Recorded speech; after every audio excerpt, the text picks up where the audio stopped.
So during this conversation, Kent and I are going to talk about something that we are both very passionate about. I wasn't very passionate about it, but being married to him has made me very passionate about it. And that is planning to be intentional and going on vacation, and then making sure that that vacation that you're doing, that time away, we call it pause party, as a family, is going to be good, that you're going to have a good time and that it's going to be worthwhile. So listen in as we talk about how we do vacations.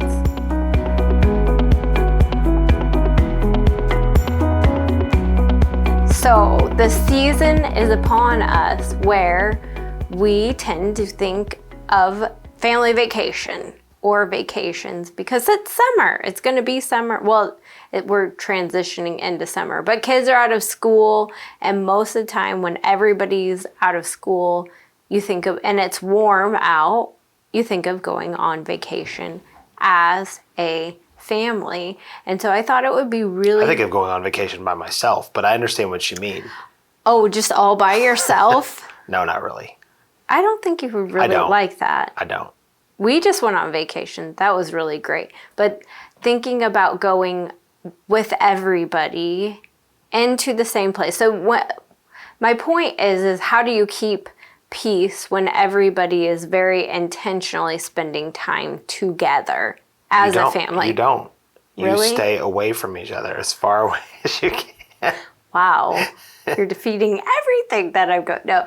So it's... It is the right question. It is the right question, because we can be doing life and just everything that we normally doing, but not sometimes always with the intentionality that we're all going to be together. We're all going to do the same things together, and we're going the same direction. And so I think that is the point of family vacation, generally speaking, is that everybody's coming together and everybody's in each other's space, and everybody's supposed to like everything, and it's supposed to be fun, and we're gonna just have peace and go in the same direction and everybody like it. When that's not always the case. It's usually not the case. It's usually... So how do you, or as a parent, and teach your family to just...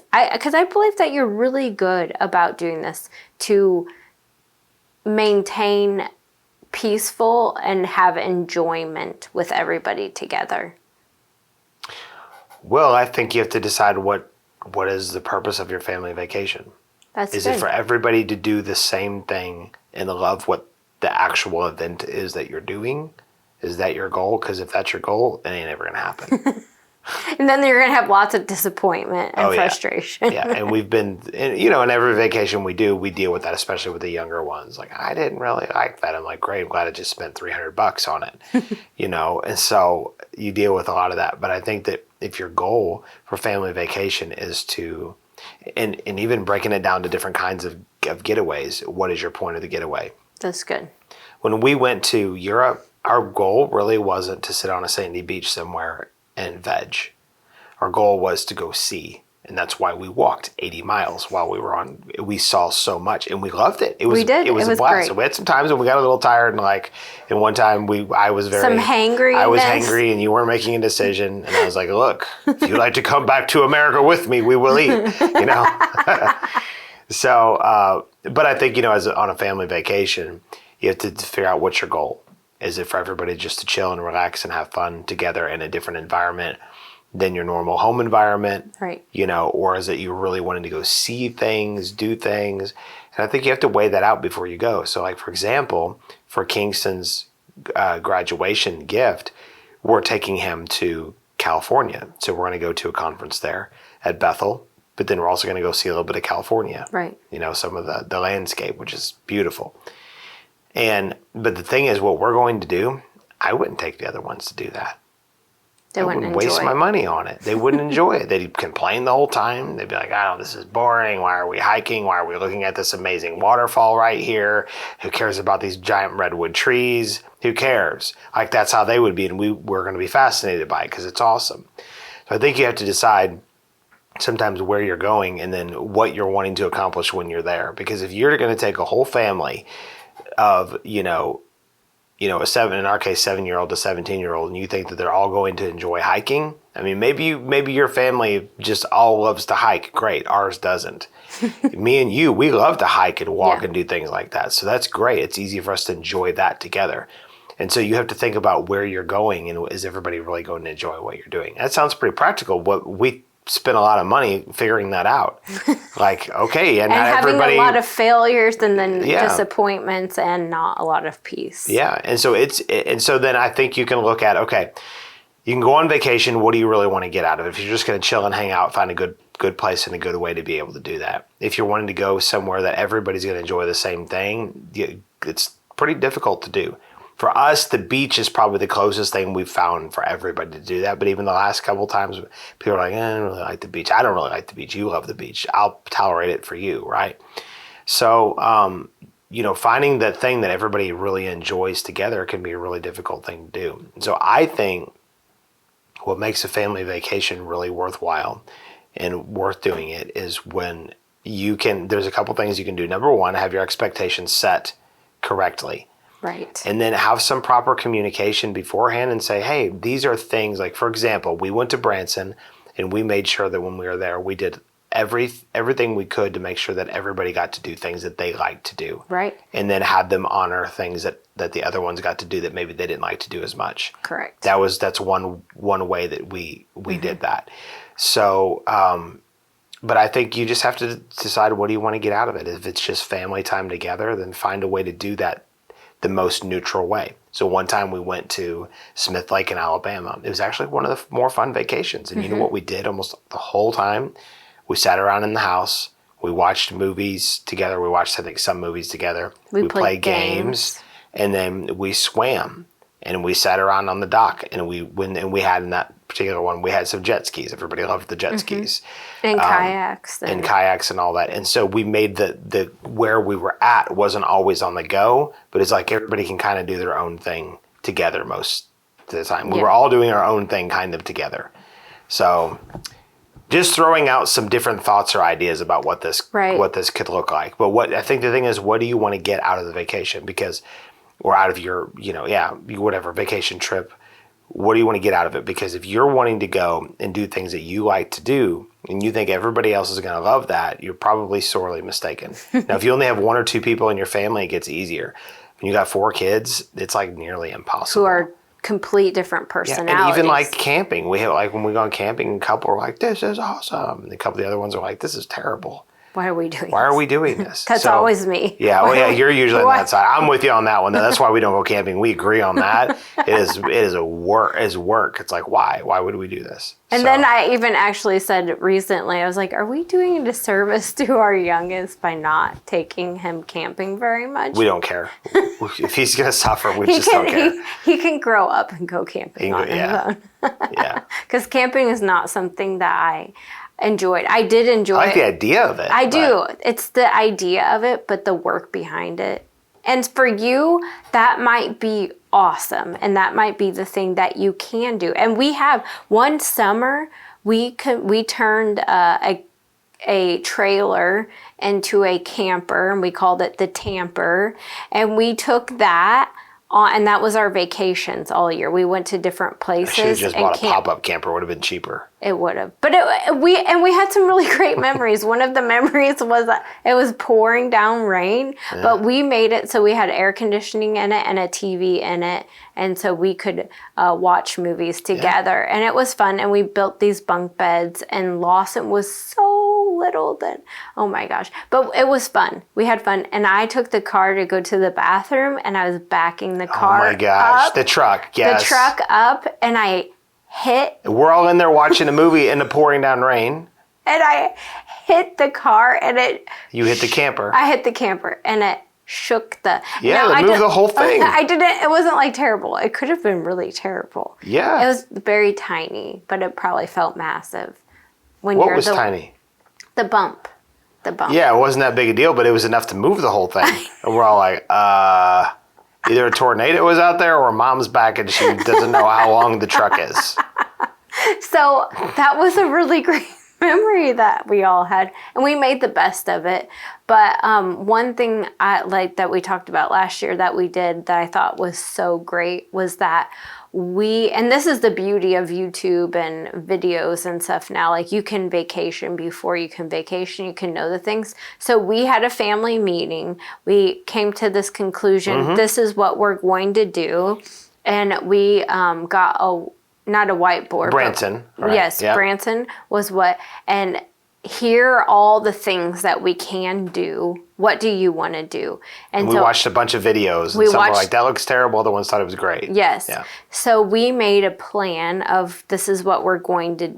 Everybody got to pick a thing that they wanted to do, and then we were very intentional. And our kids are old enough now that we can talk to them and say, "You're picking this thing, and whether everybody else likes it or not, we're going to prefer you on this day, Right. and enjoy the thing because you're going to enjoy it." And that's part of being It was a good way to do it. yeah. Yeah. And then everybody had a choice of what it is that they wanted to do.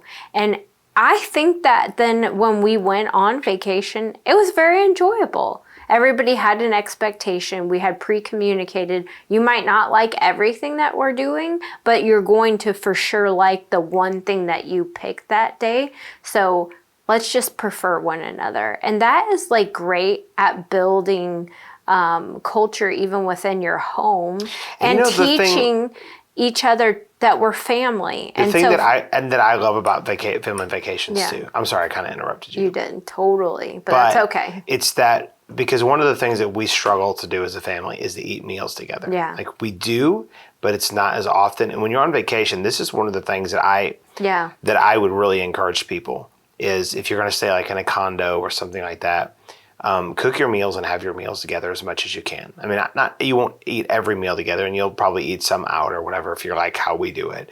But we do a lot of meals together, and we get to eat more meals together when we're on vacation. Like every meal. On that week or whatever than we do at home. And that's fun. Yeah. We even pre-talk about to take. What do you guys want to eat? For mothers. Special meals. Yes. Like as a mother, let me help you with this. We pre-talk about meals that we're going to make, and I pre-make a menu.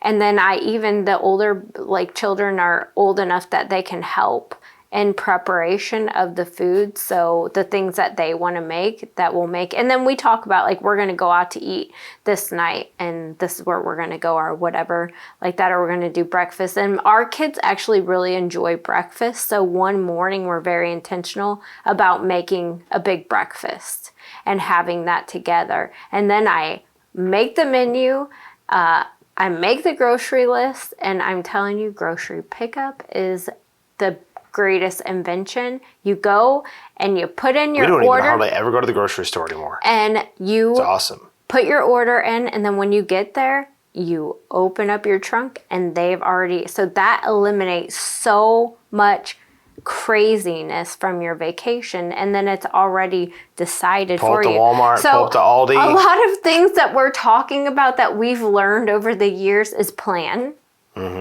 pre-plan, be intentional with a plan. Now, we do leave rooms for spontaneity too. We schedule 2 a.m. or 2 p.m. We will be spontaneous. We will. We do have some spontaneity room for that in there. But because we're intentional about it, because we've made plans, because we've communicated about it, and we talk up vacation too. So it's something that everybody looks forward to. It's a change of pace and different things that we end up, I believe, over the last several years, we've had more fun vacationing than we ever have. I think it's because of how we're doing it. Again, we're trying to find things that everybody likes to do. We're really intentional to do things that each individual likes to do the best we can. Things get expensive, whatever. But then really, what do you want to get out of the vacation? Yeah. And I think for us, most of the time with kids, it's not going and seeing all the stuff. Unless you're able, like in Branson this past year, we felt like we had enough money that everybody could go see something that they wanted to do or see. But most of the time, it's about creating an environment where everybody can be together in an enjoyable way. Yeah. And it's a lot of time it's like hanging at the condo, hanging at the lake that you got a house on, or going to the beach and just hanging out, removing yourself from the work and all the things that go on when you're at house. Not that you have to work a little bit when you're on vacation, cooking and things like that, Right. or whatever. But yeah, I think the planning and the intentionality of it is what, for us, is what's made it good. And for anybody that, you probably aren't listening to this at this point and think that family vacations aren't important. But I think it's just worth saying that they're worth investing into. They are. You can make more money. You can't make more time. We've made a lot of memories, and I don't regret it. No. I regret some of the vacations that we took in the ways that we did, maybe a few Right. of them. But overall, even the ones that weren't as enjoyable, we made memories. We did. Yeah. So many memories. Yeah. And our kids remember them.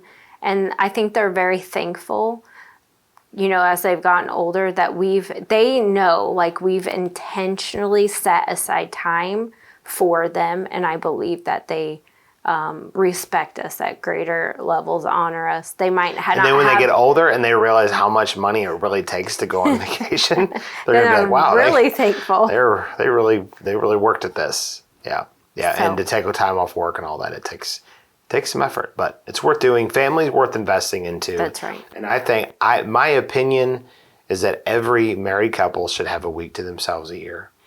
And At least. at least 1 week. I think a week, and then plus maybe some weekend trips or however that works for you. Our weekends are working because of ministry, Right. but we'll find other days here and there where we go. I think every married couple should have that, and I think every family should have at least 1 week where they go away as a family with the intention of having fun. Yes. It's not about where you go. It's not about what you do, but are you having fun together? That's Just being totally not sinful, but totally carnal. Just totally hanging, vegging, relaxing, not being all intentional or intense with the schooling and the working and all that stuff. right. God Just didn't like- create. He didn't create us to just be busy working and going to school our whole lives. Those things are important, but that He created families to have fun together. Yes. And you got to figure out how to do it between vacations every year. Right. But there's something about a vacation that you pull yourself away and you say, we're just gonna have fun. It's together. like a pause good. button. It's a pause button. It's a pause button and a party button all at the same time. Yeah. Like let's have a party together. Pause party. Yeah, that's right. That's right. So plan your vacation and have fun with your family. It's a command. Yes. Do it. It'll be so worth it. You'll be so glad that you did. Amen. Thank you for listening in on this conversation. Make sure you subscribe to this podcast, give us a 5-star rating, and write a review. Share with your friends and on your socials. For more information about Ward Ministries, check out wardmen.org. If this podcast is encouraging you on your marriage and family, we want to hear about it. Email us at info@wardmen.org, and make sure you keep your eye out weekly for the latest podcast on marriage and family.